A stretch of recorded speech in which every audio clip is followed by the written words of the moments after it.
નમસ્કાર દર્શક મિત્રો, સરદારનો અવાજમાં આપનું સ્વાગત છે। આદિવાસી ગૌરવના પ્રતીક ભગવાન બિરસા મુંડા તથા સમાનતા અને ન્યાયના યોદ્ધા ડોક્ટર બાબા સાહેબ આંબેડકરની પ્રતિમાનું ભૂમિપૂજન ભોરદલી ગામે ભવ્ય રીતે પૂર્ણ થયું।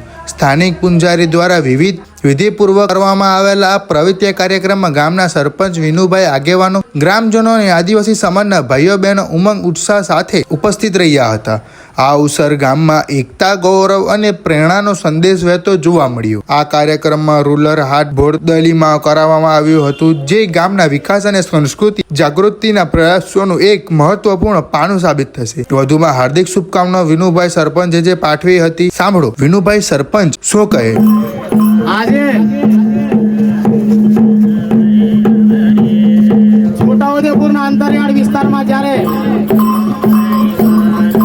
ડોક્ટર બાબા સાહેબ આંબેડકરની પ્રતિમાનું ભૂમિપૂજન વિશ્વ આદિવાસી દિવસના દિવસે નિર્માણ કરી રહ્યા છે, ત્યારે શરૂઆત અમે કરીએ છીએ।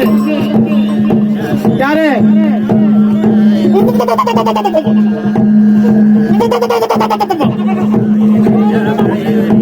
આ જે શરૂઆત છે અમારી અબુમા દેશ અબુમા રાજ, એટલે અબુમા દેશ અબુમા રાજ, આપણા દેશમાં આપણું રાજ। એટલા માટે આજે ગુજરાતના એક સીમાડા પર અમે આજે નવનિર્માણ બિરસા મુંડા ભગવાન ડોક્ટર બાબા સાહેબ આંબેડકરની પ્રતિમાનું આજે રજવાટ ગામે આજે અમે પ્રતિમાનું ભૂમિપૂજન કરી રહ્યા છે। વિશ્વ આદિવાસી યુનો ઘોષિત આદિવાસીઓના અધિકારો શું છે, આદિવાસી જળ જંગલ જમીન સાથે સંકળાયેલો છે, એની વિચારધારા સાથે સમગ્ર ગુજરાત સમગ્ર ભારતની અંદર આજનો દિવસ વિશ્વ આદિવાસી વિશ્વનો સૌથી મહાન દિવસ છે। ત્યારે આજે અમે આજનો પ્રસંગ અમારો ગુજરાતના આદિવાસીનો ઉમંગનો દિવસ છે। આજે અમે ભૂમિપૂજનની અંદર સમગ્ર માતા બહેન ભાઈઓ વડીલો સાથે આજે અમે ભૂમિપૂજનનું નિર્માણ કર્યું છે।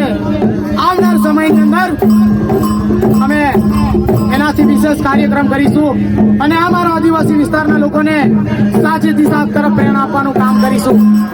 જળ જંગલ જમીન સાથે સંકળાયેલા આદિવાસીના અધિકારી સાથે આ સરકારો અન્યાય કરી છે અને સરકારોની સામે પણ લડી લેવા અમારા આદિવાસી તૈયાર છે।